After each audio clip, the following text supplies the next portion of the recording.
Here we go. 3.2D.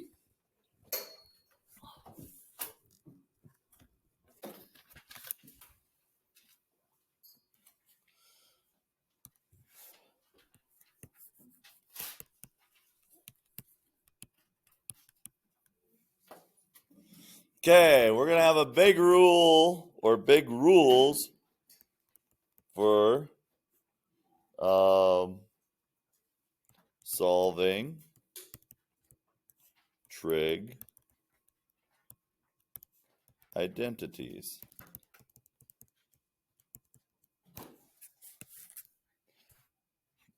Big rule number one, write down the problem the way it appears in the book.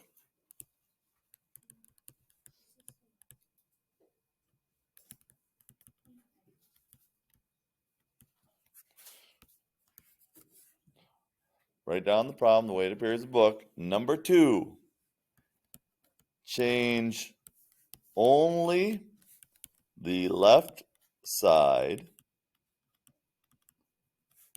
of the equation in each step, which means leave the right side of the equation alone.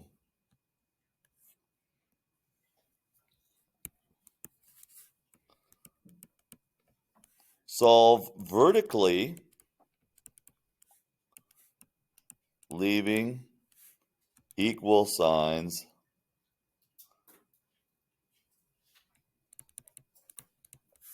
lined up in a column. And you'll understand that after a little bit. So, when we're solving trig identities, I give you the answer at the start of the problem. You just have to show me how to get to the answer. Okay? It's like a geometry proof, but you don't have to give reasons.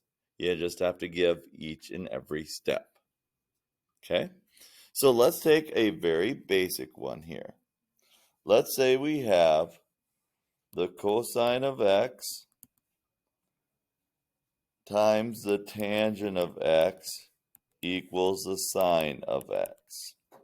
And you're told to do this as a trig identity.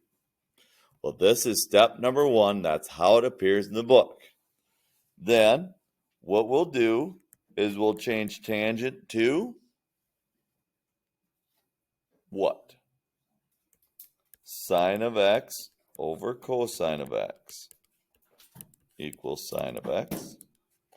Then what can I do to each side, or to the left side? Cancel the cosines to get sine of x equals sine of x. And you're done. Okay? See how easy peasy lemon squeezy that is? Okay? That's solving a trig identity. Okay? That's the basics of solving a trig identity. Let's do another one. Let's say cosecant of x minus sine of x over sine of x equals cotangent squared of x. Cosecant of x minus sine of x over sine of x equals cotangent squared of x. Now I can only change the left side. Can't do anything to the right side. So I'm not going to change cotangent squared into something else. What do you think my first step is on this one? Change cosecant into sine? I could do that, but I don't want to do that yet. That's not what you said. You cannot cancel the signs. Don't you dare try to cancel the signs. Why cannot you cancel the signs here? Because there's subtraction right here. It has to be multiplication where you cancel. Because let's look at this. What is 6 minus 3 divided by 3. What's that going to be equal to? 1, right? What if I canceled my 3's? Does that look like it's going to be equal to 1? No. So that's why you can't cancel where there's subtraction. So you split them into two separate fractions. Cosecant of x over sine of x minus sine of x over sine of x. Okay. Now what do you do? Should I turn cosecant into 1 over sine?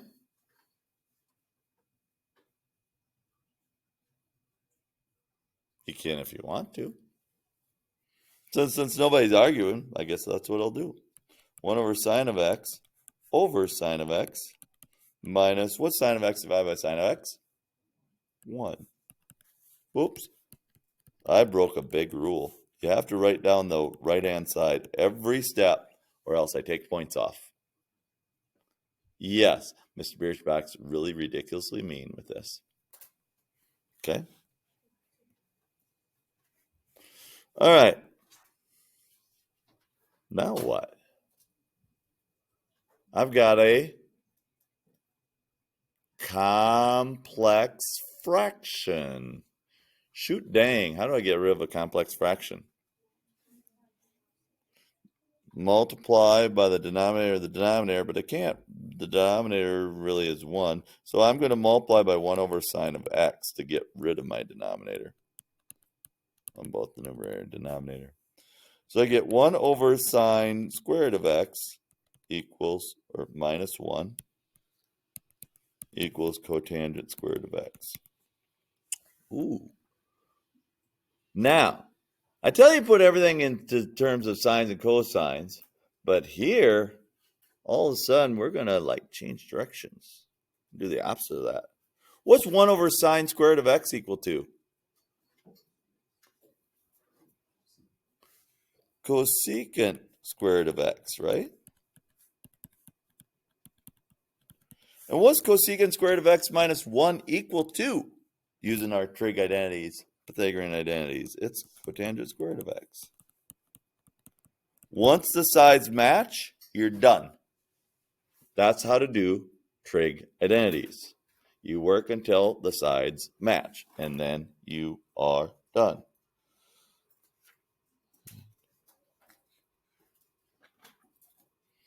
All right.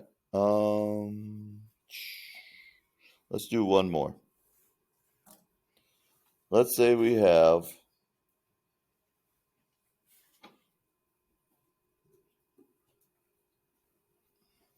sine squared of x plus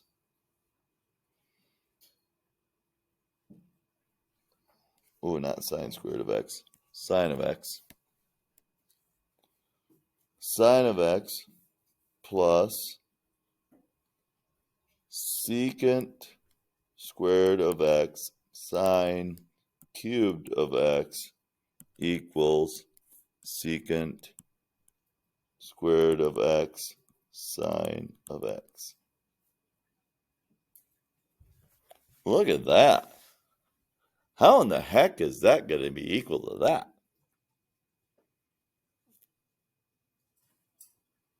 Ooh, did I write that down right?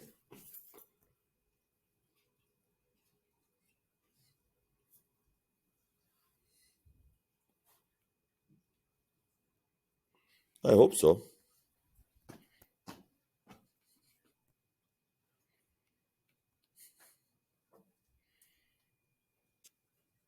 Where do we start?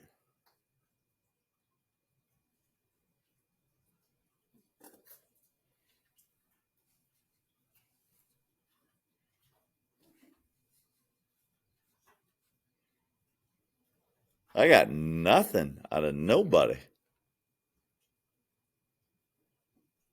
What do you think we do first? Well, what's in both of these?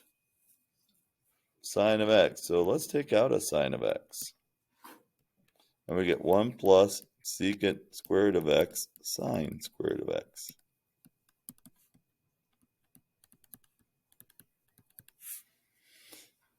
Now, what can I turn my secant squared into? 1 over cosine squared of x, right?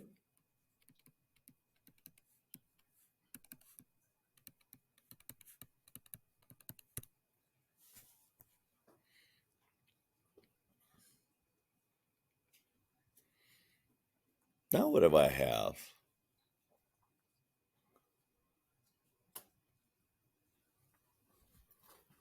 I have sine squared over cosine squared. Sine over cosine. Tangent. So let's put it in terms of tangent now and just see if that gets us anywhere.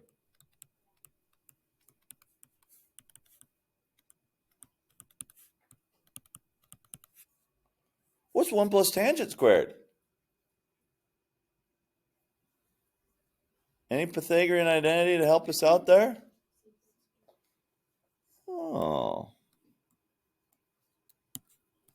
So it's sine of x times secant squared of x equals secant squared of x sine of x. And yeah, it matches. Even though if I wanted to, I could flip the order around and then it would absolutely match. But yeah, that's the basics of what we're doing today. I got to look up the assignment. So just give me a second while I look up the assignment. I'm going to pause the video here.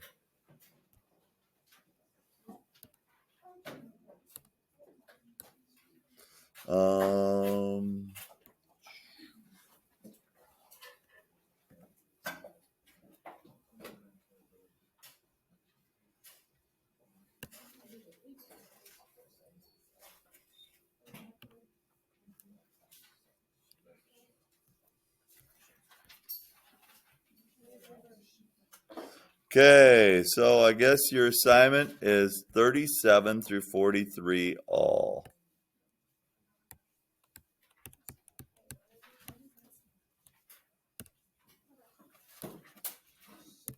'37 through 43 all, page 172. It's a short one, not super long. 37 through 43 all, page 172.